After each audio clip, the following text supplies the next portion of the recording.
Assalomu alaykum do'stlar, qadrdonlar, hamma o'rtoqlari, do'stlari bilan BYD'si bor, Cadillac va hokazo dunyosi bilan maqtangan boylar bilan video qiladigan bo'lsa, biz Xudo xohlasa jannatdagi maqomimiz go'zal bo'ladi inshaalloh.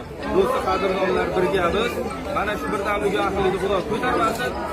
Siz aziz qadrdon aka-ukalardan talabimiz mana shu tagiga kommentariyaga bizni haqqimizga chiroyli duolarni qilib yozing bo'ldi. Talab qiladiganimiz shu.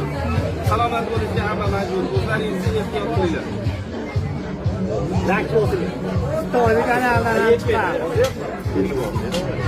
Do'stlar, qadrdonlar, mana shu qadrdonlarim, aka-ukalarim, Alloh bulardan rozi bo'lsin. O'zim ham shular qatori bemorman. Ijtimoiy tarmoqni portlatamiz. Hamma Lexus, Cadillac bor, BYD'si bor do'st qadrdonlari bilan video qiladigan bo'lsa, biz qadrdonlar, bular Xudo xohlasa jannatga yo'lak bu mashinalar, ulovlar.